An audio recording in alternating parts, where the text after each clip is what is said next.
কি করলে আমরা আল্লাহ তাআলার ভালোবাসা পাইব, আল্লাহর প্রিয় বান্দা হতে পারবো, আল্লাহর খাস বান্দা হতে পারবো, তার মাধ্যম কি? এই ব্যাপারে আল্লাহ রাব্বুল আলামিন নবীজির মাধ্যমে আমাকে আপনাকে জানিয়ে দিয়েছেন।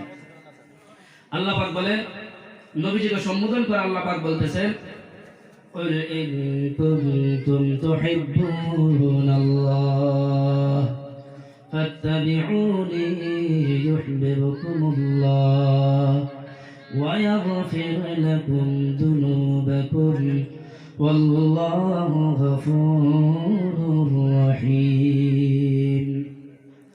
আমার বন্ধুরা, আল্লাহ রাব্বুল আলামিন নবীজিকে সম্বোধন করে আল্লাহ তাআলা বলতেছেন, হে নবীজি, আপনি আপনার উম্মতদেরকে বলে দেন, আপনার উম্মতে যদি আমি আল্লাহ তাআলাকে ভালোবাসতে চাই, আপনার উম্মতে যদি আমি আল্লাহ রাব্বুল আলামিনের প্রিয় বান্দা হতে চাই, আল্লাহর নৈকট্যপ্রাপ্ত বান্দা হতে চাই, আমি আল্লাহর খাস বান্দা হতে চাই, হে নবীজি আপনি আপনার উম্মতদেরকে বলে দেন, ইন কুনতুম তুহিব্বুনাল্লাহ, হে আমার উম্মতেরা, তোমরা যদি আল্লাহ রাব্বুল আলামিনকে ভালোবাসতে চাও, আল্লাহর প্রিয় বান্দা যদি হতে চাও, আল্লাহর নৈকট্যপ্রাপ্ত বান্দা যদি হতে চাও, আল্লাহর সন্তুষ্টি যদি তোমরা অর্জন করতে চাও, ফাত্তাবিউনি, তাহলে আমি নবীর অনুকরণ করে চলো, আমি নবীর অনুকরণ করে চললে ইউহিব্বুকুমুল্লাহ, আল্লাহ রাব্বুল আলামিন তোমাদেরকে ভালোবাসবেন, তোমরা আল্লাহর প্রিয় বান্দা হয়ে যাইবা, তোমরা আল্লাহর খাস বান্দা হয়ে যাবা, তোমরা আল্লাহর নৈকট্যপ্রাপ্ত বান্দা হয়ে যাইবা।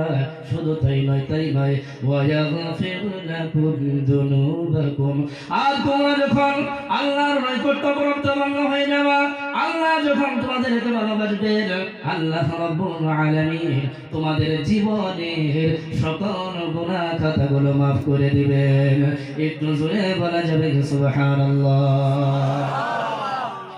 আমার বন্ধুরা, নবীজিকে ভালোবাসতে চাইলে, আল্লাহকে ভালোবাসতে চাইলে, আল্লাহর প্রিয় বান্দা হতে চাইলে, আল্লাহর নৈকট্যপ্রাপ্ত বান্দা হতে চাইলে নবীজির অনুকরণ করে চলতে হবে, তবেই তো আপনি আল্লাহর ভালোবাসা পাইবেন, তবেই তো আপনি আল্লাহর প্রিয় বান্দা হয়ে যাবেন, তবেই তো আপনি আল্লাহর খাস বান্দা হয়ে যাবেন, তবেই তো আপনি আল্লাহর সন্তুষ্টি অর্জন করতে পারবেন। আমার বন্ধুগণ আমার, আর আপনি যখন আল্লাহ তাআলার ভালোবাসা পাইবেন, আল্লাহ যখন আপনাকে ভালোবাসবেন, আল্লাহর প্রিয় বান্দা যখন আপনি হয়ে যাবেন, আল্লাহর নবীজি হাদিসের মধ্যে বলেছেন, ইদা আহাব্বাল্লাহুল আবদা, আল্লাহ যখন কোন বান্দাকে ভালোবাসে, আল্লাহ যখন কোন বান্দাকে নিজের প্রিয় করে নেয়, নৈকট্যপ্রাপ্ত বান্দা বানিয়ে নেয়, নাদা জিবরিল, আল্লাহ রাব্বুল আলামিন জিবরাইলকে ডেকে ডেকে বলেন, হে জিবরাইল, হে জিবরাইল, দুনিয়ার বুকে ইন্নাল্লাহা ইউহিব্বু ফুলানান, অন্য রিওয়ায়াতের মধ্যে আছে ফাইন্নী উহিব্বু ফুলানান, আমি আল্লাহ দুনিয়ার বুকে ইবাদুল্লাহ নামের বান্দাকে ভালোবাসি, দুনিয়ার বুকে আমি আল্লাহ আব্দুল করিম নামের বান্দাকে ভালোবাসি, দুনিয়ার বুকে আমি আল্লাহ আব্দুর রহমান নামের বান্দাকে ভালোবাসি। হে জিবরাইল ফাহিব্বাহু, ও জিবরাইল তুমি আমার ওই বান্দাকে ভালোবাসো। আমার বন্ধুরা আমার, আল্লাহ রাব্বুল আলামিনের আদেশ অনুযায়ী ফায়ুহিব্বুহু জিবরিল, জিবরিল আল্লাহর ওই বান্দাকে ভালোবাসে, জিবরিল আল্লাহর ওই বান্দাকে প্রিয় বানিয়ে নেয়। শুধু তাই নয়, আল্লাহর নবী হাদিসের মধ্যে বলতেছেন, ফায়ুনাদি জিবরিল ফি আহলিস সামা, তারপর জিবরিল আমিন আকাশের বাসিন্দাদেরকে, আকাশের ফেরেশতাদেরকে জিবরিল আমিন ডেকে ডেকে বলেন, ও আকাশের ফেরেশতারা রে, ও আকাশের বাসিন্দারা রে, ইন্নাল্লাহা ইউহিব্বু ফুলানান, আল্লাহ রাব্বুল আলামিন দুনিয়ার বুকে অমুক বান্দাকে ভালোবাসে, আব্দুল করিম নামের বান্দাকে ভালোবাসে, আব্দুর রহমান নামের বান্দাকে ভালোবাসে, ও আকাশের ফেরেশতারা রে, ফাহিব্বুহু, তোমরা তাকে ভালোবাসো। আমার বন্ধুরা আমার, এইভাবে জিবরিল আমিন আকাশের সমস্ত ফেরেশতারা আল্লাহর ওই বান্দাকে ভালোবাসে। হে বন্ধু, শুধু তাই নয়, আল্লাহর নবী বলেছেন শুধু আকাশের ফেরেশতারা ভালোবাসে না, আল্লাহর নবী হাদিসের মধ্যে বলতেছেন তুম্মা ইউযআউ লাহুল কবুল ফিল আরদ, তারপর আল্লাহ তাআলা জমিনের মধ্যে প্রতিটি মাখলুকের অন্তরে আল্লাহর ওই বান্দার জন্য মহব্বত পয়দা করে দেয়। একটু জোরে বলা যাবে কি সুবহানাল্লাহ। আমার এইভাবে আল্লাহর ওই বান্দা দুনিয়ার সকল মানুষের অন্তরে, দুনিয়া এবং আসমানের প্রতিটি মাখলুকের কাছে প্রিয় হয়ে যায়। এই জন্যই তো কবি বলেছেন আল্লাহকে যে পাইতে চায় হাজার থেকে ভালোবেসে, আরশ কুরসি লৌহ কলম না চাহিতে সে। আল্লাহকে যে পাইতে চাই হাজার থেকে ভালোবেসে, আরশ কুরসি লৌহ কলম না চাহিতে সে। আমার এইভাবে আল্লাহর বান্দা দুনিয়ার মধ্যে এবং আকাশবাসীদের মধ্যে আল্লাহর ওই বান্দা প্রিয় হয়ে যায়। তাহলে আমরা বুঝতে পারলাম নবীজিকে ভালোবাসার মাধ্যম, আল্লাহকে ভালোবাসার মাধ্যম, আল্লাহর প্রিয় বান্দা হওয়ার মাধ্যম, আল্লাহর নৈকট্য প্রাপ্ত বান্দা হওয়ার মাধ্যম হয়েছে নবীজির অনুকরণ। নবীজির অনুকরণ করা ছাড়া আল্লাহর প্রিয় বান্দা হওয়া যাবে না, আল্লাহর ভালোবাসা পাওয়া যাবে না। এই জন্য তো কবি বলেছেন मोहम्मद की मोहब्बत दीन हक की शर्त अव्वल है, इसमें हो गर खामी तो सब कुछ नामुकम्मल है। मोहम्मदेर प्रति भालोबासा এই দিনের প্রধান শর্ত, এর মধ্যে যদি রয়ে যায় ত্রুটি তাহলে সব কিছু অপরিপূর্ণ। মুহাম্মদকে ভালোবাসা মানে আল্লাহকে ভালোবাসা, মুহাম্মদের অনুকরণ করা মানে আল্লাহর অনুকরণ করা।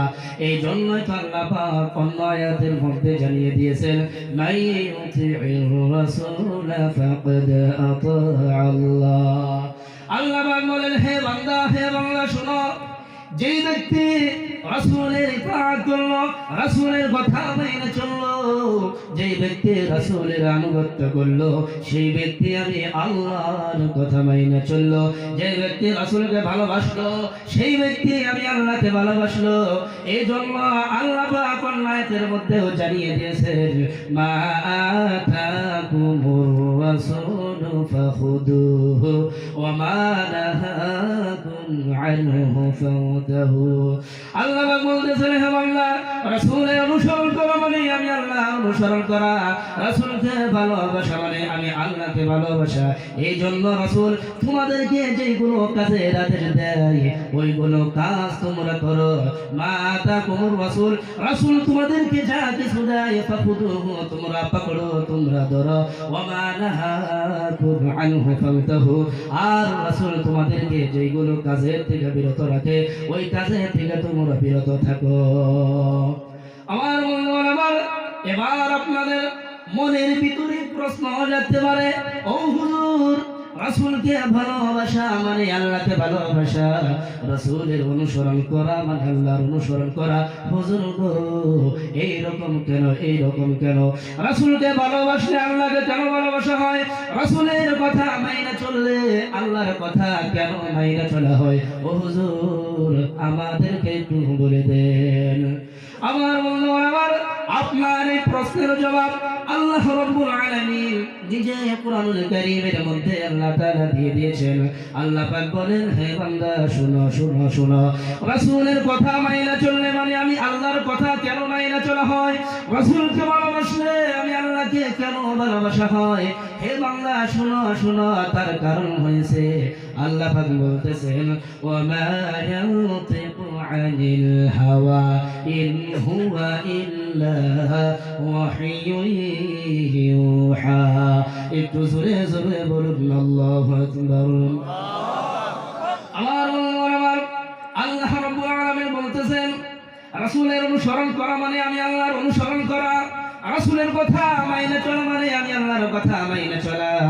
তার কারণ হলো রাসূল যা কিছু বলে মন গড়া কোনো কথা বলে না, নিজে বানিয়ে কোনো কথা বলে না।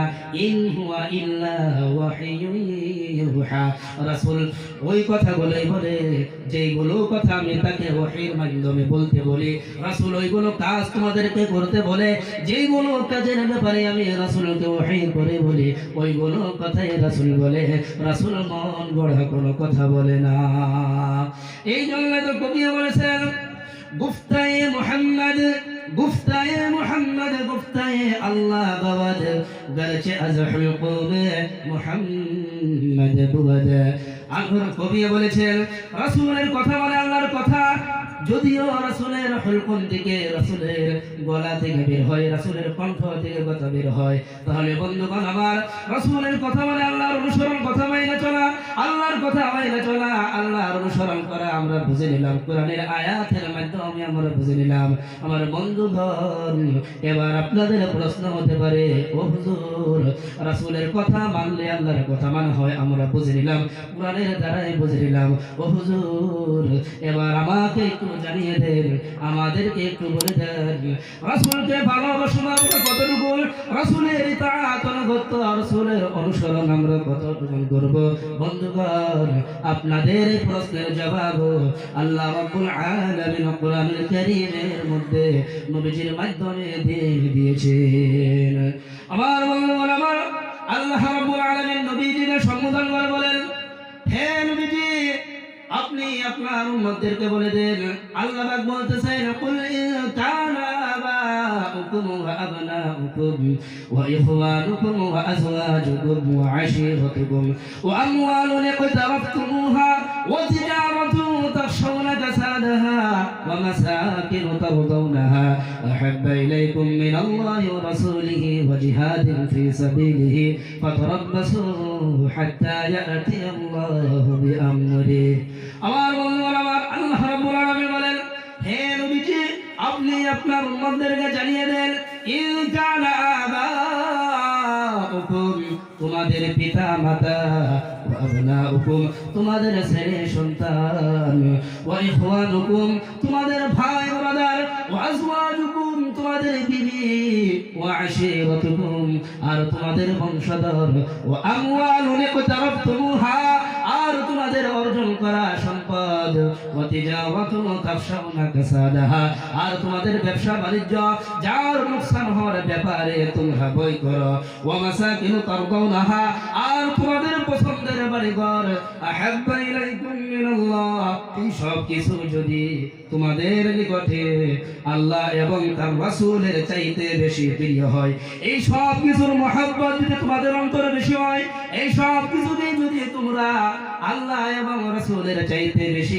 মহব্বত করো, আল্লাহ রাব্বুল আলামিন বলেন, হে নবীজি আপনি বলে দেন ফাতারাব্বাসু তারা যেন অপেক্ষা করে, হাত্তা ইয়াতিয়াল্লাহু বিআমরি আল্লাহর ফয়সালা আসা পর্যন্ত তারা যেন অপেক্ষা করে। আমার বন্ধুরা, আমার কোরআনের আয়াতের দ্বারা বোঝা যায় আল্লাহর রাসূলকে, আল্লাহকে পৃথিবীর সবার চাইতে বেশি মহব্বত করতে হবে। তাহলে আমরা কোরআনের আয়াতের দ্বারা বুঝে নিলাম আল্লাহকে এবং আল্লাহর রাসূলকে কতটুকু আমরা মহব্বত করব। আমার বন্ধুরা, আমার এই কথাটাই নবীজি হাদিসের মধ্যে বলেছেন। আল্লাহ নবী বলেন, লা ইউমিনু আহাদুকুম হাত্তা আকুনা আহাব্বা ইলাইহি মিন ওয়ালিদিহি ওয়া ওয়ালাদিহি ওয়ান নাসি আজমাইন।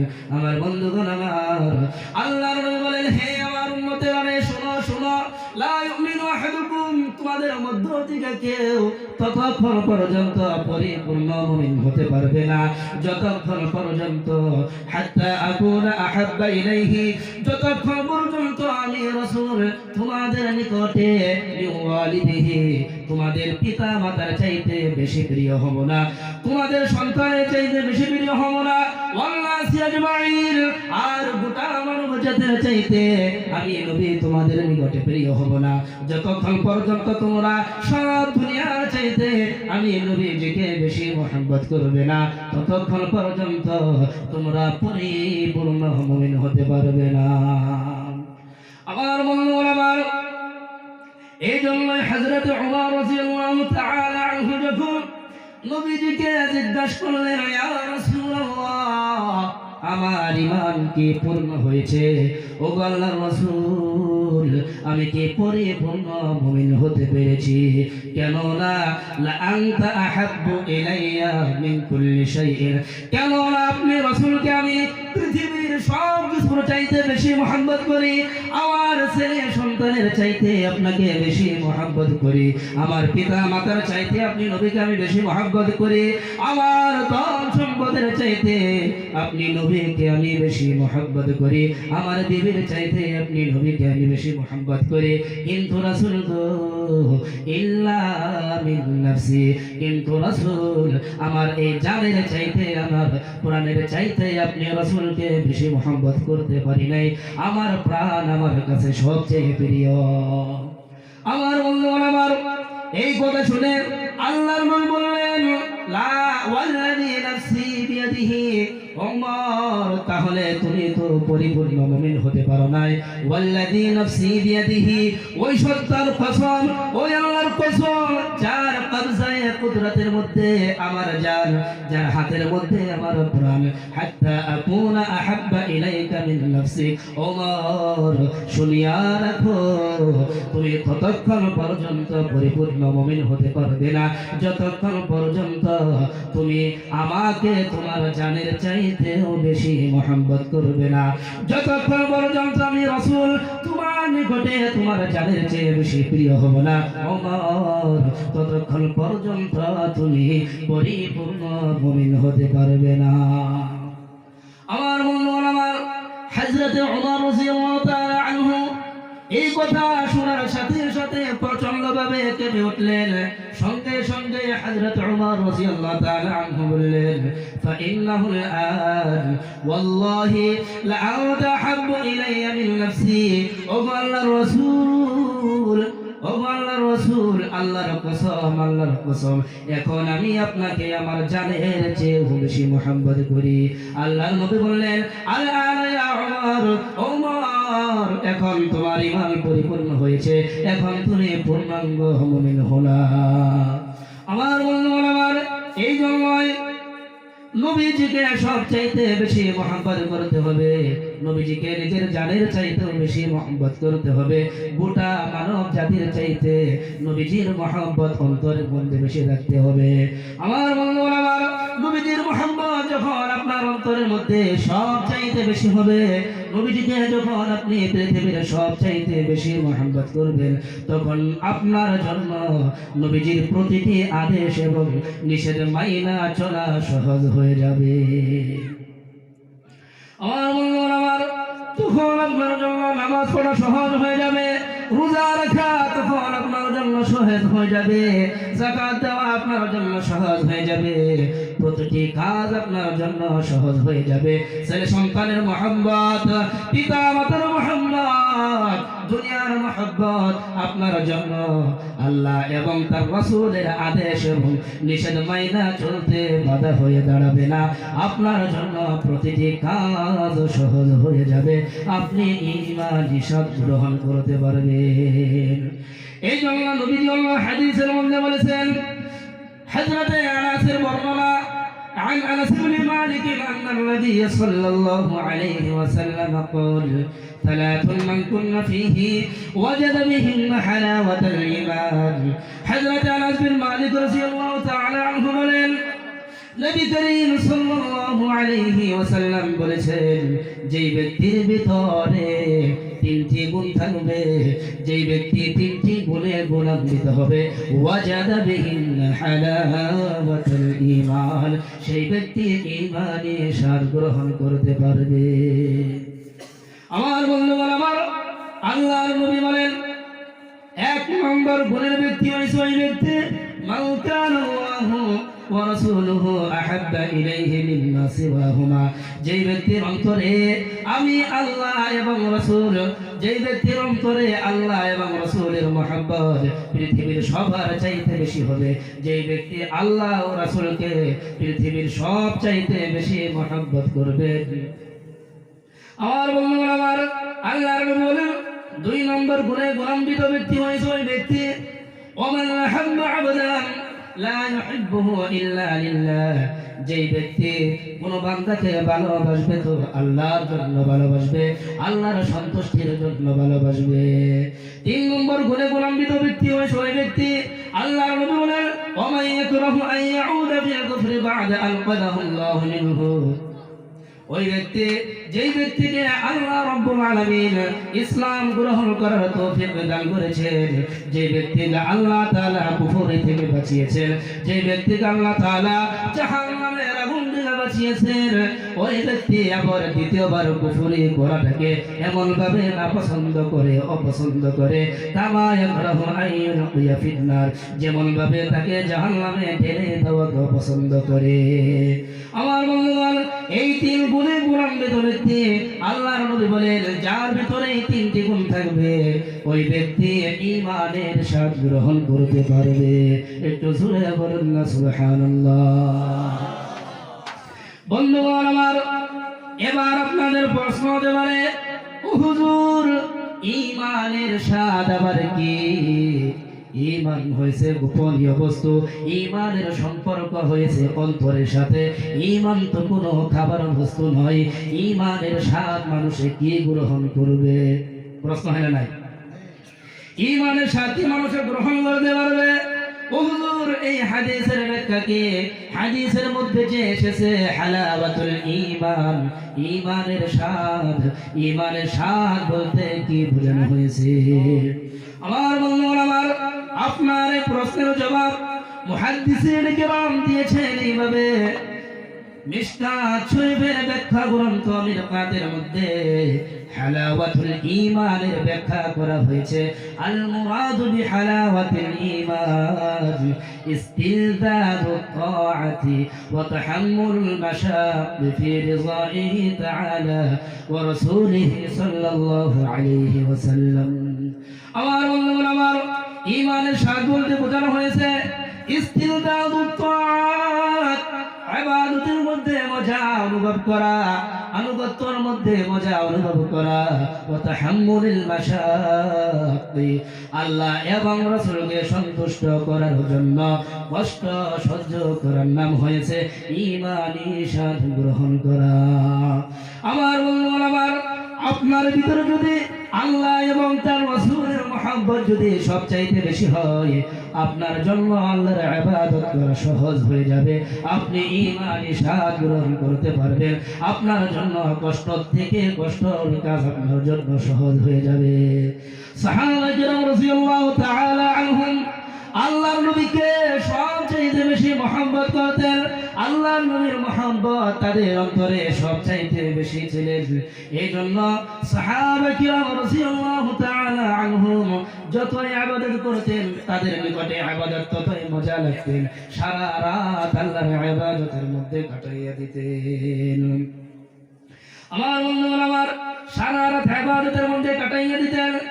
এই জন্য আল্লাহ পাক তাদের প্রশংসায় আল্লাহ পাক বলেছেন ওয়াল্লাযীনা ইয়াবিতুনা লিরাব্বিহিম সুজদান ওয়া কিয়ামা, প্রকৃত মুমিন হয়েছে তারা, আল্লাহ এবং রাসূলের আশিক হয়েছে তারা, যারা সারা রাত্রি সিজদা এবং কিয়ামের মধ্যে আল্লাহর সম্মুখে দাঁড়াইয়া থাকে, সারা রাত আমি আল্লাহর ইবাদতের মধ্যে পার করে দেয়, তারাই হয়েছে আমি আল্লাহর আশিক, রাসূলের আশিক।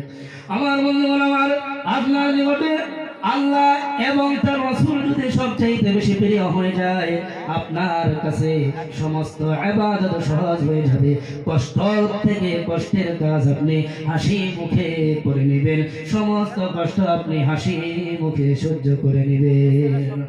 আমার বন্ধুগণ আমার, হযরতে বিলাল রাদিয়াল্লাহু তাআলা আনহু যখন ইসলাম গ্রহণ করলেন, ইসলাম গ্রহণ করার কারণে মরুভূমির উত্তপ্ত গরম বালুর মধ্যে শুয়ে রাখা হতো, বুকের উপরে এক বড় পাথর রেখে হযরতে বিলাল রাদিয়াল্লাহু তাআলা আনহুকে শুয়ে রাখা হতো।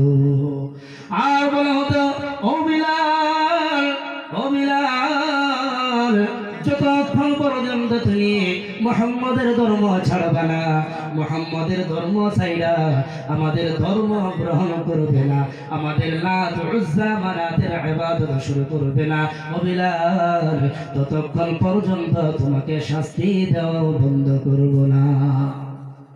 আমার বন্ধু আমার, কিন্তু হযরতে বিলাল রাদিয়াল্লাহু তাআলা আনহু এত কষ্ট দেওয়ার পরেও হযরতে বিলাল রাদিয়াল্লাহু তাআলা আনহু সমস্ত কষ্ট হাসি মুখে সহ্য করে নিয়েছেন, কিন্তু ইসলাম ছাড়ে নাই। হযরতে বিলালকে যত শাস্তি দেওয়া হতো, যতই শাস্তি দেওয়া হতো, হযরতে বিলাল রাদিয়াল্লাহু তাআলা আনহুর ঈমানি শক্তি ততই বেড়ে যেত। আর হযরতে বিলালকে যতই শাস্তি দেওয়া হতো, ততই হযরতে বিলাল রাদিয়াল্লাহু তাআলা আনহু শুধু মুখ দিয়ে আহাদ আহাদ উচ্চারণ করতেন, আল্লাহ ছাড়া কোনো মাবুদ নাই, আল্লাহ এক, আল্লাহ এক। আমার বন্ধুগণ, হযরত বিলাল এত কষ্ট কেন সহ্য করতে পেরেছে? তার কারণ হলো হযরত বিলালের অন্তরে আল্লাহ এবং তার রাসূলের মহব্বত পৃথিবীর সব চাইতে বেশি ছিলেন। হযরত বিলাল মনে করছে, এই দুনিয়াতে যদি আমি কষ্ট করে যাই, ওই আখিরাতে আমি নবীজির সাথে জান্নাতে থাকতে পারবো। এই জন্য হযরত বিলাল সমস্ত কষ্ট হাসি মুখে সহ্য করে নিয়েছে। আমার বন্ধুগণ, সাহাবায়ে কিরাম নবীজিকে কতটা যে ভালোবাসতেন, ইতিহাসের পাতার মধ্যে খুঁজে পাওয়া যাবে না যতটা নবীজিকে ভালোবাসতেন। দুনিয়ার মহব্বতের তুলনায়, নবীজির মহব্বতের তুলনায় সাহাবায়ে কিরামের অন্তরে দুনিয়ার মহব্বত ছিল শূন্য। তার প্রমাণ সাহাবায়ে কিরাম উহুদের যুদ্ধে ময়দানে দিয়ে দিয়েছে। আমার বন্ধুগণ, আমার মনোযোগ দিয়ে শুনবেন, উহুদের যুদ্ধের ময়দানে বেঈমানেরা যখন নবীজিকে চারদিক দিয়ে ঘেরাও করলেন, চারদিক থেকে যখন নবীজিকে বৃষ্টির মতন তীর নিক্ষেপ করতে লাগলেন, নবীজির সাহাবা হযরত আবু দুজানা রাদিয়াল্লাহু তাআলা আনহু নবীজিকে রক্ষা করতে নবীজির সম্মুখে এসে দাঁড়িয়ে গেলেন, যাতে বেঈমানদের তীর এসে আমার নবীর শরীরে না লাগতে পারে।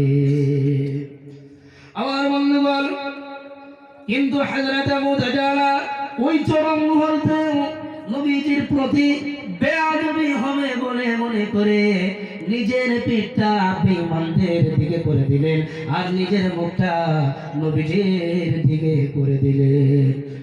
কি ভালোবাসতেন নবীজিকে, কি রকম সম্মান করতেন নবীজিকে। যুদ্ধের ময়দানে নবীজির সম্মানের প্রতি লক্ষ্য রেখেছে। আর আজকে আমাদের সমাজের মধ্যে কেউ যদি একটু বড় আলেম হয়ে যায়, বড় বক্তা হয়ে যায়, উচ্চ শিক্ষিত যদি হয়ে যায়, ধন সম্পদওয়ালা যদি হয়ে যায়, সে নিজেকে কি যে মনে করে তার মতো বড় বতায় আর এই জগতে কেউ নেই। উস্তাদকে উস্তাদ বলে মনে করে না, মুরব্বীকে মুরব্বী বলে মনে করে না, বড়কে সম্মান করে না, আসলে নাই, মনে করে সেই সব না জানি কি হয়ে গিয়েছে। উস্তাদকে উস্তাদ বলে মনে করে না, তখন বলে আমার উস্তাদে কিছুই বোঝে না, মুরব্বী কিছুই বোঝে না, আমার বড় ভাই কিছুই বোঝে না, আমি সব কিছু বুঝি, আসলে না এরকম। আমার বন্ধুগণ আমার, হে যুবক শোনো, তুমি বড় আলিম হতে পারো, বড় বক্তা হতে পারো, উচ্চ শিক্ষিত হতে পারো না যুবক, তোমার ভিতরে যদি আদব না থাকে, বড়দের প্রতি যদি তোমার সম্মান না থাকে রে যুবক, তুমি নিজেকে বড় আলিম বলে তো দাবি করতে পারবা, নিজেকে উচ্চ শিক্ষিত বলে তো দাবি করতে পারবা, নিজেকে সম্পদওয়ালা তো দাবি করতে পারবা, কিন্তু যুবক নবীজির প্রকৃত উম্মত বলে দাবি করতে পারবা না। কেন না? আমার নবী বলেছেন, মাল্লাম ইয়ারহাম সাগীরানা ওয়া লাম ইউক্কির কাবীরানা ফালাইসা মিন্না। আল্লাহর নবী বলেছেন, যেই ব্যক্তি ছোটকে মহব্বত করবে না, ছোটকে ভালোবাসবে না, ওয়া লাম ইউক্কির কাবীরানা, আর বড়কে সম্মান করবে না, ফালাইসা মিন্না, সেই ব্যক্তি আমি নবীর উম্মতের অন্তর্ভুক্ত নয়। একটু জোরে বলুন নাউযু বিল্লাহ। বন্ধুগণ আমার, অন্য হাদিসের মধ্যে নবীজি বলেছেন, হযরতে আনাসকে লক্ষ্য করে নবীজি বলেছেন, ইয়া আনাস ওয়াক্তিরিল কাবীরা ওয়ারহাম الصغيرة ترافقني في الجنة وناس বড়কে সম্মান করো আর ছোটকে মহব্বত করো তুরাফিকুনি ফিল জান্নাহ আমি নবীর সাথে তুমি জান্নাতে থাকতে পারবা একটু জোরে বলুন না সুবহানাল্লাহ আমার বন্ধু আমার আবু দাউদ শরীফের মধ্যে একটি হাদিস এসেছে আল্লাহর নবী বলেছেন ইন্না মিন ইজলালিল্লাহি ইকরামু দিশাইবাতিল মুসলিমিন আল্লাহর নবী বলেছেন বড়দেরকে সম্মান করা বুড়া মুসলমানদের সম্মান করা আল্লাহ তাআলাকে সম্মান করা একটু জোরে বলুন না সুবহানাল্লাহ এজন্য যুবক বড়কে সম্মান করো ছোটদের মহব্বত করো আল্লাহ তাআলা তোমার মর্যাদা বাড়িয়ে দিবেন আল্লাহ তাআলা আমাদের সকলকে ছোটদের প্রতি মহব্বত এবং বড়দের প্রতি সম্মান বজায় রেখে চলার তৌফিক দান করুন আমার বন্ধুগণ আমার বলতেছিলাম হযরত আবু দাজানা নবীজির সম্মানের প্রতি লক্ষ্য রেখে নবীজির প্রতি বেয়াদবি হবে বলে মনে করে নিজের পিঠটা বেঈমানদের দিকে করে দিলেন আর মুখটা নবীজির দিকে করে দিলেন বেঈমানেরা তীর মারতে লাগলেন হযরত আবু দাজানা শরীরের মধ্যে আইসা বেঈমানদের তীর লাগে এমন তীর লাগে রে বন্ধু হযরতে আবু দাজানার পিঠটা বেঈমানদের তীরের আঘাতে চালনের মতন সৌনি হয়ে যায় হযরত আবু দাজানার পিঠটা চালনের মতন হয়ে যায় আর হযরত আবু দাজানা ওইখানে শাহাদাত বরণ করেন বন্ধুরে ঠিক এইভাবে হযরতে কাতাদা বিন নু'মান রাদিয়াল্লাহু তাআলা আনহু নবীজিকে রক্ষা করতে গিয়ে বেঈমানদের তীর এসে হযরতে কাতাদা বিন নু'মান রাদিয়াল্লাহু তাআলা আনহুর চক্ষুর মধ্যে লেগে যায় এমন জোরে তীর লাগে হযরতে কাতাদা বিন নু'মানের চোখের মণিটা বের হয়ে যায় হযরতে কাতাদা বিন নু'মান চোখের মণিটাকে নিজ হাতে ধরে আল্লাহ রাসূলের কাছে নিয়ে যায় নবীজি ওই চোখের মণিটাকে আবার তার চোখের মধ্যে লাগাইয়া দেয় কিতাবের মধ্যে লেখা আছে নবীজি যখন হযরতে কাতাদা বিন নু'মানের ওই চক্ষুটাকে চোখের মধ্যে আবার লাগাইয়া দেয় তৎক্ষণাৎ তার চক্ষু আগের চেয়ে বেশি সুস্থ এবং জ্যোতির্ময় হয়ে যায় একটু জোরে বলুন না সুবহানাল্লাহ আমার বন্ধুগণ শুধু তাই নয় ঠিক এমনই ভাবে হযরতে আবু তালহা রাদিয়াল্লাহু তাআলা আনহু নবীজিকে রক্ষা করতে গিয়ে বেঈমানদের তীরের আঘাত বেঈমানদের তলোয়ারের আঘাত নিজের হাত দিয়ে ফিরায় বেঈমানদের তীরের আঘাত ফিরাইতে হযরতে আবু তালহার একটি হাত কেটে যায় কিতাবের মধ্যে লেখা আছে সিরাত ইবনে হিশাম নামের কিতাবের মধ্যে লেখা আছে ওই দিন হযরত আবু তালহা রাদিয়াল্লাহু তাআলা আনহুর শরীরের মধ্যে এত তীর লাগে হযরত আবু তালহার শরীরের মধ্যে 35 বা 39 জায়গার মধ্যে জখম হয়ে যায় আমার বন্ধুগণ আমার হযরত আবু তালহা মদিনার মধ্যে সবচেয়ে বড় তীরন্দাজ ছিলেন তীর মারার মধ্যে তিনি মাহির ছিলেন ওই দিন হযরত আবু তালহা বেঈমানদেরকে কাফিরদেরকে এমন তীর মেরেছেন তীর মারতে কিতাবের মধ্যে লেখা আছে রে বন্ধু হযরত আবু তালহা কয়েকটি কামান ভেঙে ফেলে একটু জোরে বলা যাবে কি সুবহানাল্লাহ আমার বন্ধুগণ শুধু তাই নয় হযরত আবু তালহা রাদিয়াল্লাহু তাআলা আনহু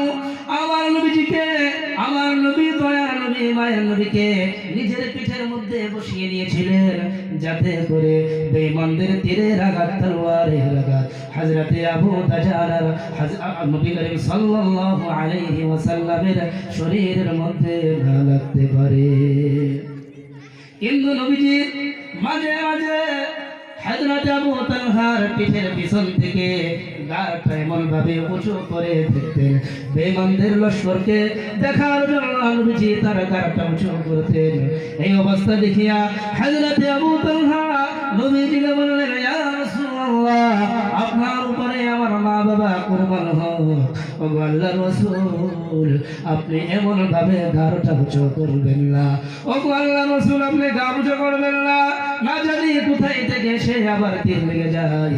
রাসূল গো আপনি আমার পিঠের পিছনে বসে থাকেন, আপনার জন্য আমার এই শিলাটাকে আমি ঢাল বাঁধিয়ে দিয়েছি, যত তীর আসবে আমার শিলার মধ্যে লাগবে আর আমি আবু তালহা শাহাদাত বরণ করব। একটু জোরে বলা যাবে সুবহানাল্লাহ। আমার বন্ধুগণ, সাহাবায়ে কেরাম নবীজিকে কতটা ভালোবাসতেন, কতটা ভালোবাসলে একজন আরেকজনের জন্য নিজের জান দিতে পারেন। বন্ধুরে, এই জন্য হযরতে আবু সুফিয়ান রাদিয়াল্লাহু তাআলা আনহু ইসলাম গ্রহণ করার পূর্বে বলেছিলেন, মা রাআইতু মিনান নাসি হাদান ইউহিব্বু হাদান কাহুব্বি আসহাবি মুহাম্মাদিন সাল্লাল্লাহু আলাইহি ওয়াসাল্লাম মুহাম্মাদান। একটু জোরে বলুন সুবহানাল্লাহ। হযরত আবু সুফিয়ান ইসলাম গ্রহণ করার পূর্বে বলেছিলেন, আমি দুনিয়াতে কাউকে এইরকম ভালোবাসতে দেখিনি, কোনো মানুষকে ভালোবাসতে দেখিনি, এতটা ভালোবাসতে দেখিনি। মুহাম্মদ সাল্লাল্লাহু আলাইহি ওয়াসাল্লামের আসহাবরা, তার সঙ্গীরা, তার সাহাবীরা তাকে যতটা ভালোবাসে। আমার বন্ধুগণ, আমার এই উহুদের আরেকটি ঘটনা আমি বলি। উহুদের যুদ্ধে চলাকালীন সময় নবীজির শাহাদাতের খবর মদিনার মধ্যে পৌঁছে গেলেন। মদিনার মধ্যে খবর পৌঁছে গেলেন নবীজি শাহাদাত বরণ করেছেন। এই খবর শোনার সঙ্গে সঙ্গে মদিনার এক আনসারী সাহাবিয়া, এক মহিলা সাহাবিয়া উহুদের ময়দানের দিকে সওয়ারি লইয়া দৌড়ায়। কিছু দূর যাওয়ার পর এক সাহাবার সঙ্গে দেখা হলো। তাকে জিজ্ঞাসা করা হলো, মা বালু মুহাম্মাদিন, ও আল্লাহর বান্দা নবী মুহাম্মদ সাল্লাল্লাহু আলাইহি ওয়াসাল্লামের অবস্থা কেমন?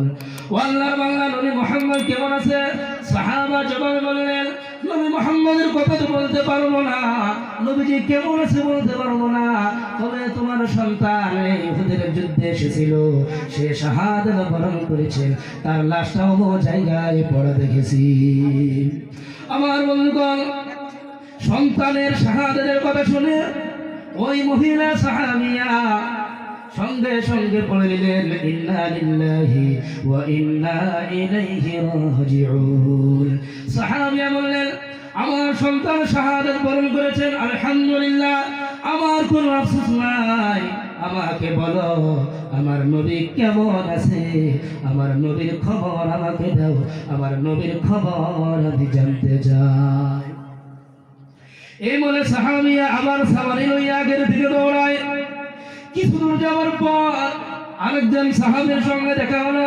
তাকেও জিজ্ঞাসা করা হলো, মা বালু মুহাম্মাদিন, মুহাম্মদ সাল্লাল্লাহু আলাইহি ওয়াসাল্লাম কেমন আছেন? সেও কি জবাব দিলেন, মুহাম্মদ কেমন আছেন বলতে পারবো না, তবে তোমার স্বামী এসেছিল, সে শাহাদাত বরণ করেছেন। সাহাবী এই কথা শোনার সঙ্গে সঙ্গে ইন্না লিল্লাহি ওয়া ইন্না ইলাইহি রাজিউন করে দিলেন। সাহাবিয়া বললেন, ও আল্লাহর বান্দা, আমার স্বামী শাহাদাত বরণ করেছেন, আমার কোনো আফসোস নাই, আমার নবী কেমন আছেন আমাকে এটা জানাও, আমার নবীর খবর আমি জানতে চাই। এই বলে আমার সাওয়ারি লইয়া সাহাবিয়াদের দিকে দৌড়ায়। কিছু দূর যাওয়ার পর আরেকজন সাহাবীর সঙ্গে দেখা হলো। তাকেও বলা হলো, মা বালু মুহাম্মদ, মুহাম্মদ কেমন আছে, মুহাম্মদের খবর আমাকে বলো। সে ওকে জবাব দিলেন, মুহাম্মদের অবস্থা বলতে পারবো না, মুহাম্মদ কেমন আছে বলতে পারবো না, তবে তোমার ভাই এসেছিল, সে শাহাদাত বরণ করেছেন। এইভাবে তার বাপের ব্যাপারে বলা হলো, তোমার বাপ এসেছিল, সেও শাহাদাত বরণ করেছেন। আমার বন্ধুগণ, আমার এই কথা বলার পর সাহাবিয়া বললেন, আমার ভাই শাহাদাত বরণ করেছেন, আমার কোনো আফসোস নাই, আমার বাপ শাহাদাত বরণ করেছেন, আমার কোনো আফসোস নাই। আমার নবী কেমন আছেন এটা আমাকে বলো। এই বলে আবার আগে থেকে দৌড়ায়। কিছু দূর যাবার পর আরেকজন সাহাবার সঙ্গে দেখা হলো। তাকেও জিজ্ঞাসা করা হলো, মা বল মুহাম্মাদের অবস্থা কেমন? মুহাম্মাদের অবস্থা কেমন? সে বলল, মুহাম্মদ সাল্লাল্লাহু আলাইহি ওয়াসাল্লাম সুস্থ আছেন, অমুক জায়গায় নবীজি দাঁড়িয়ে আছেন। সাহাবিয়া নবীজির নিকটে গিয়ে যখন দেখলেন নবীজি সুস্থ আছেন, সাহাবিয়া কি সুন্দর একটি বাক্য বলেছিলেন। সাহাবিয়া বলেছেন, কুল্লু মুসিবাতিন বা'দাকা জালালুন। ও আল্লাহর রাসূল, আপনাকে সুস্থ দেখার পর আমার সমস্ত মুসিবত দূর হয়ে গিয়েছে। আমার সন্তান এই উহুদের যুদ্ধের মধ্যে শাহাদাত বরণ করেছেন, আমার স্বামী শাহাদাত বরণ করেছেন, আমার ভাই শাহাদাত বরণ করেছেন, আমার বাপ শাহাদাত বরণ করেছেন। ওগো আল্লাহর রাসূল, আমার আফসোস নাই, আপনি নবীকে আমি দেখেছি, আমার সমস্ত আফসোস দূর হয়ে গেছে, আমার সমস্ত ব্যথা দূর হয়ে গেছে। জোরে জোরে বলুন আল্লাহু আকবার।